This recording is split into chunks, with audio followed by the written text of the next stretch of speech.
La dimensión política del quehacer en terapia es un tema relevante para las prácticas narrativas. Hace unos años recibimos una invitación de la Universidad Privada del Norte de Perú para conversar justamente de las prácticas narrativas y las consideraciones en torno al poder. Aquí les compartimos un trozo de esta presentación en donde hablamos del contexto histórico primero, donde surgen la terapia narrativa de White y Epson, y luego de algunas de las convicciones que sostienen este trabajo. Esperamos que les sea útil este material.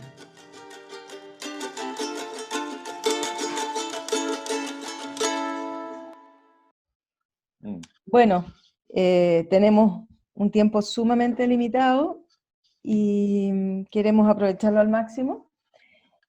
Yo voy a presentar en unos pocos minutos como el contexto en que surge la terapia narrativa. La terapia narrativa es desarrollada fundamentalmente por David Epstein y Michael White. David Epstein es neozelandés y White es australiano.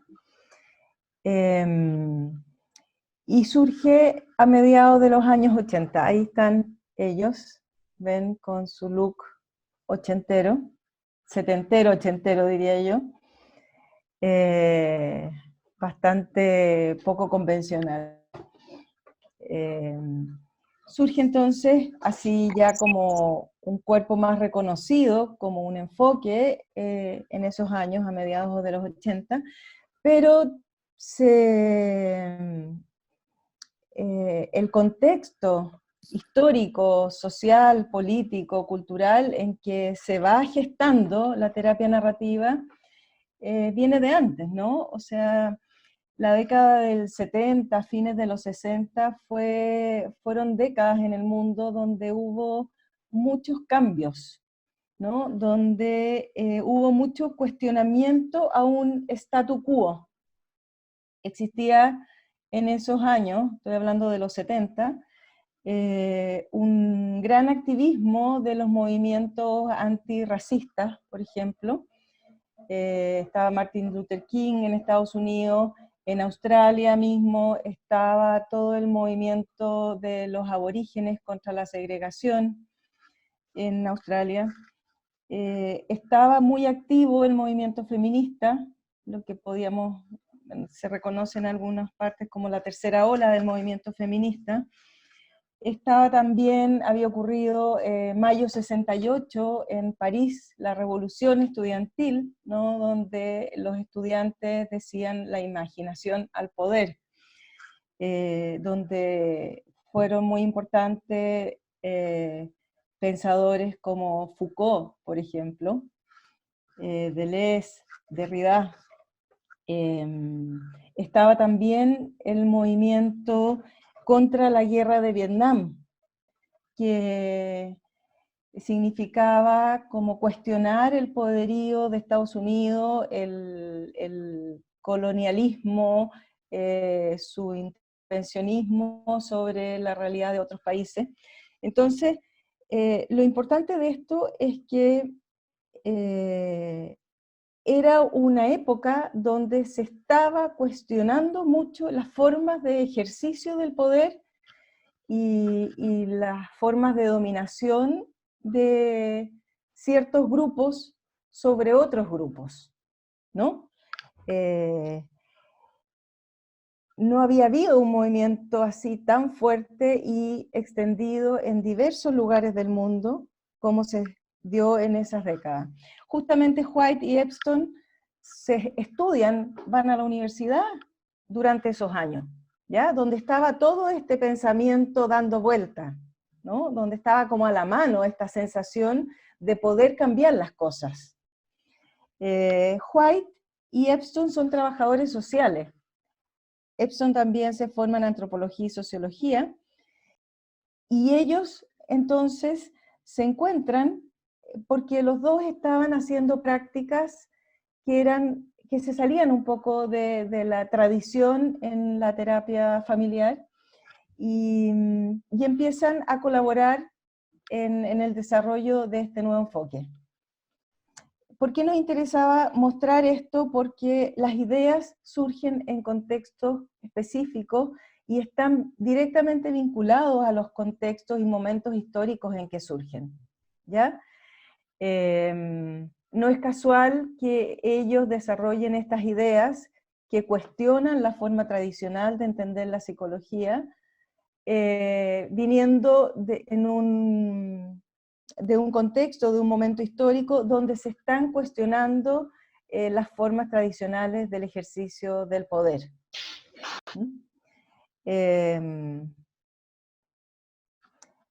Eso fundamentalmente. Entonces, lo que queremos decir que las ideas no son neutrales, sino que las ideas surgen en contextos para responder también a los contextos en que se están desarrollando.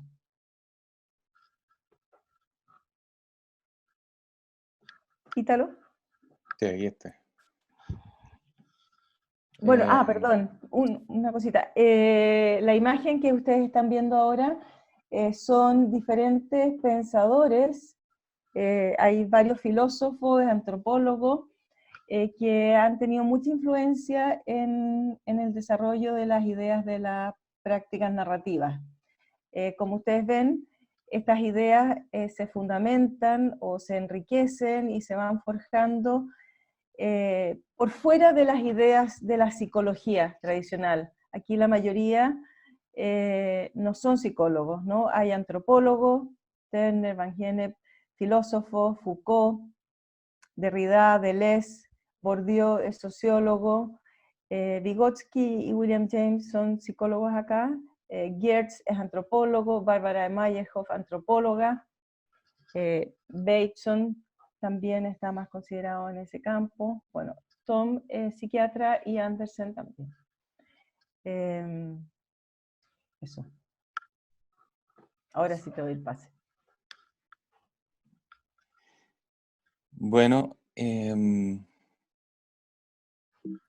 me toca hablar un poquito, compartir entonces ahora como algunas nociones que tienen que ver con los cimientos de las prácticas narrativas, como con las ideas que están a la base o las convicciones que están a la base o las comprensiones que están a la base. ¿Sí? Todas las formas de hacer terapia son producto, son un resultado de una forma de entender por qué hacemos lo que hacemos como seres humanos, qué nos mueve a hacer lo que hacemos.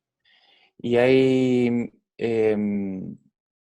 importante hacer visible estos cimientos porque muchas veces se nos enseñan las prácticas de terapia, de psicología, de psicoterapia, etcétera, como verdades, ¿sí? Como nos enseñan, no nos enseñan las bases. Yo tengo recuerdos de la universidad, por lo menos, donde yo estudié. Muchos profesores y profesoras me hablaban a mí como enseñándome una verdad de algo. Y entonces yo, joven, ingenuo, me creía una verdad en una clase, después iba a otra clase y era otra verdad. Y después iba a otra clase y me decían otra verdad. Y después entendí que estas son verdades entre paréntesis o son visiones más bien, distintas que provienen de distintos fundamentos filosóficos y teóricos. Las prácticas narrativas provienen de una tradición de pensamiento que se ha hecho conocida como la tradición postestructuralista o no estructuralista. Hay por lo menos dos metáforas que explican, que pueden dar cuenta o que pueden describir un poco como lo que está a la base de las psicologías o las comprensiones de psicología, de las escuelas de psicología. Una es la metáfora de profundidad y superficie, que probablemente ustedes deben conocer muy bien, que tiene que ver con la idea de que lo que las personas hacen, lo que se ve en la superficie, las acciones de las personas, lo que se llama desde algún tiempo conducta, como el conjunto de acciones, es resultado de algo en lo profundo, de una estructura, de una esencia, de una naturaleza humana, etc.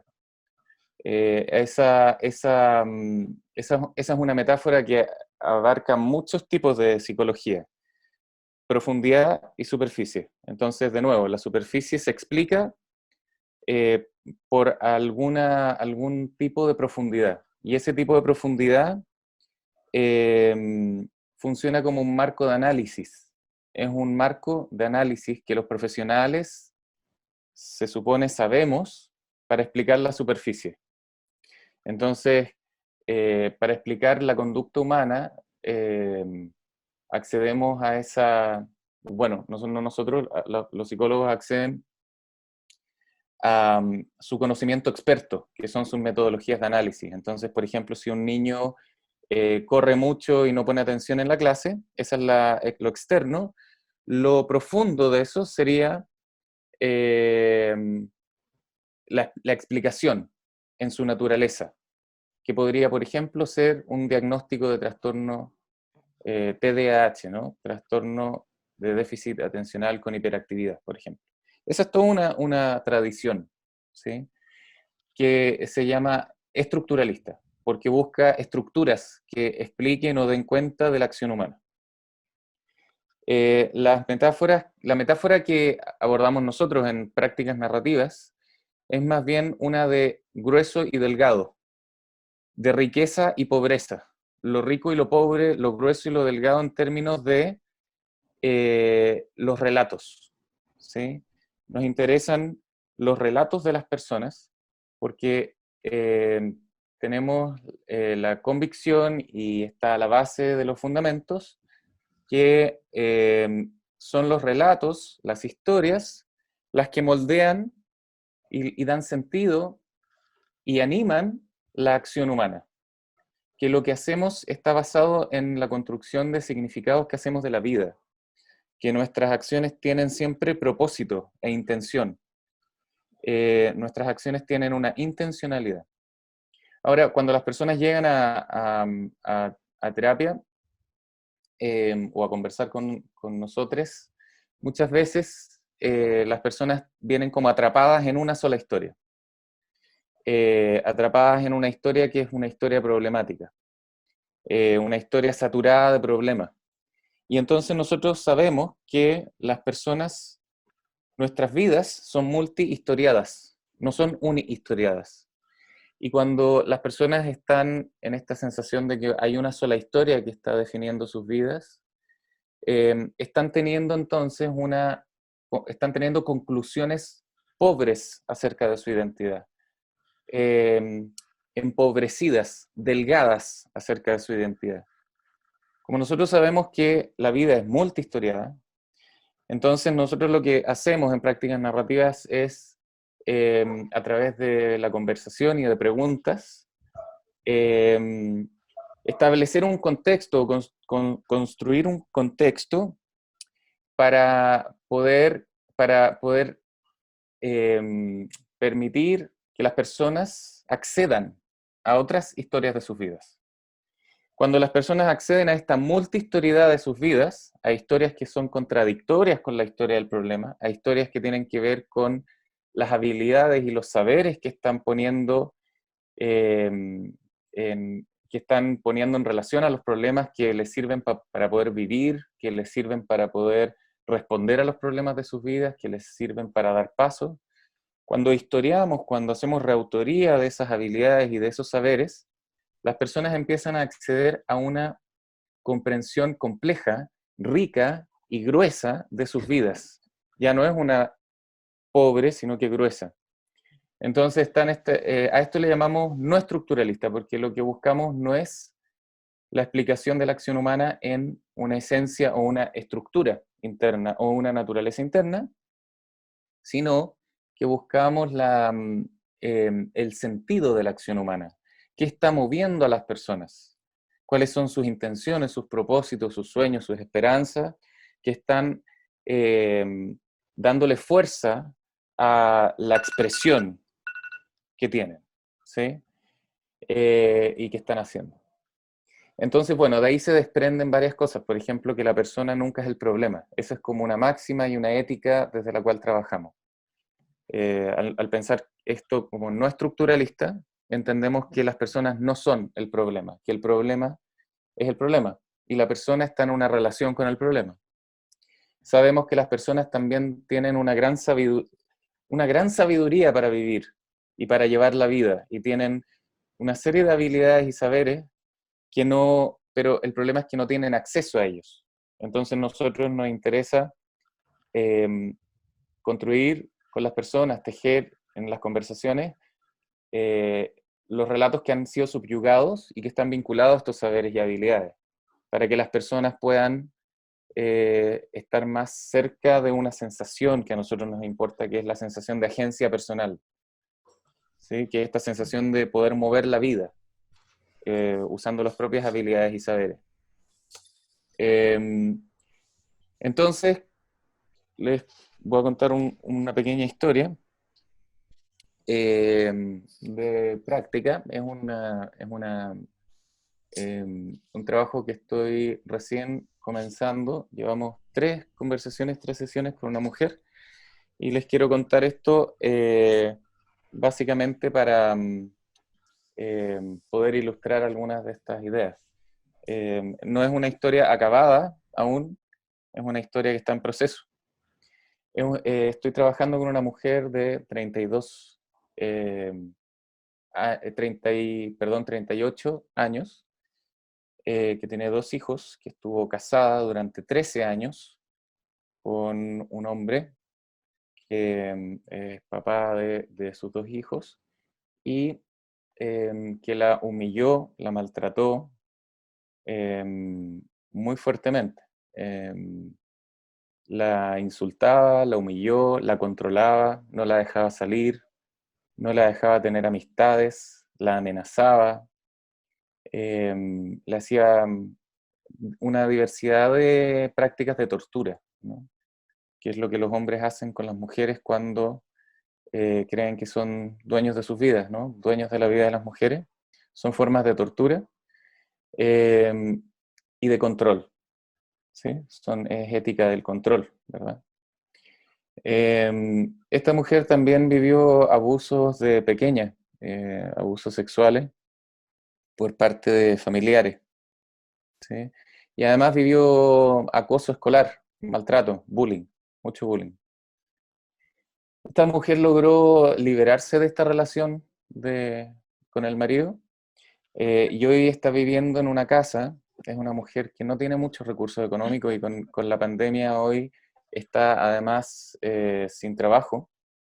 Entonces está viviendo con la familia de uno de los 2 papás, que están los abuelos, hay mucha gente, tíos, abuelos y eso. Y está viviendo el acoso permanente de este señor de 80 años, acoso sexual, que además tiene una historia, que este hombre violó a su hijastra cuando la hijastra tenía 15 años, 14, 15 años, y la dejó embarazada. En esta casa siempre han estado estos discursos de que la hijastra algo tiene que haber hecho para animar a este hombre o para excitarlo. Entonces que la culpa es de la hijastra. Entonces hay un patriarcado aquí, una cuestión muy fuerte que hace que esta mujer tenga miedo de denunciar o de hacer público con la familia estos acosos sexuales de parte de este señor de 80 años, que es el abuelo, y ahora también de parte de un tío, que, bueno, la historia es compleja y eso. Pero quiero contextualizar que esta mujer no puede hacer mucho en este minuto, no puede irse y denunciar sería más grave. Esta mujer me consulta por el dolor que está sintiendo. Tiene diagnósticos de depresión, tiene diversos diagnósticos que tienen que ver con poner el problema dentro de ella, ¿sí? Ayer tuvimos una conversación. Bueno, en estas semanas hemos tenido estas 3 conversaciones, pero ayer en particular entendimos, yo le preguntaba acerca de este dolor que ha sido entendido que ha sido patologizado, que ha sido entendido como depresión, que ha sido entendido como histeria, que ha sido entendido como hipersensibilidad, que ha sido entendido como que es débil, como que no da vuelta a la página, como que no es capaz de olvidar, como que quedó fallada, etc. O sea, hay una serie de explicaciones que descalifican su identidad y que ponen el problema dentro de ella. Y ayer yo le empecé a hacer preguntas acerca de este dolor y le pregunté cuándo expresaba este dolor. Y ella me dijo que este dolor era una expresión de que no le daba lo mismo el abuso que ella estaba viviendo y que está viviendo en el presente. Entonces le pregunté acerca de si este dolor es importante que esté presente, como si tiene un sentido, doler, llorar, que el abuso, que el acoso no le dé lo mismo ni le sea indiferente. Entonces, por supuesto estoy resumiendo una conversación de 1 hora en 1 minuto y medio que me queda. Pero entonces ella le empezó a hacer sentido que este dolor era testimonio de la expresión de ella de protesta por el abuso. Es una forma de protestar, de reclamar, de no estar de acuerdo en torno al abuso, en relación al abuso. Entonces yo le pregunté, ¿dónde aprendiste a protestar por los abusos? Y empezamos a conversar acerca de la historia de su relación con su mamá. La mamá de ella siempre ha sido una mujer que ha luchado en contra de los abusos. La mamá de ella vivió en otras épocas, en el que, por ejemplo, nociones de feminismo, machismo, patriarcado no estaban tan accesibles como hoy día. Pero la mamá de ella se separó del marido que también a ella la golpeaba. Y esta mujer desde pequeña siempre atestiguó a la mamá protestando y reclamando frente al abuso. Y la mamá además era una de las personas que se relacionaba distinto con ella. La trataba desde el cariño, desde la ternura, desde el cuidado. Y, y entonces empezamos a hablar de la relación de ella con su madre y de la influencia de la madre en esta acción. Y le pregunté si es que ella de alguna forma está tomando la posta. ¿Conocen las carreras de posta? Esto que va un tipo o una mujer o un hombre que sea un deportista, con una posta, un elemento, va corriendo, ¿verdad? Da la vuelta al estadio y lo está esperando un compañero, toma la posta y sigue corriendo. Y es como una carrera en equipo, ¿sí? Donde cuando uno ya está cansado porque ya corrió toda la cancha, el que está preparado, quien está preparado, toma con energía la posta y sigue. Y yo le pregunté si es que ella estaba de alguna forma tomando la posta del rechazo al abuso, del rechazo patriarcal, si estaba continuando con esta tradición que la mamá había iniciado en su vida. Y conversamos un poco acerca de esta tradición, y conversamos de los efectos que esto está teniendo ahora en los hijos de ella. De cómo ella le enseña a sus hijos a no abusar. De cómo ella le está enseñando a sus hijos a no hacerle bullying a sus compañeros, por ejemplo, o de no abusar de mujeres, son 2 hijos hombres. Y de la diferencia en el mundo que esto está haciendo. Ese es un ejemplo. Ojalá que con la historia que cuenta Ítalo hayan podido hacerse alguna idea un poco más concreta de cómo se ven estas ideas en la práctica, cómo se traducen las convicciones que sostienen el trabajo en las conversaciones reales con las personas.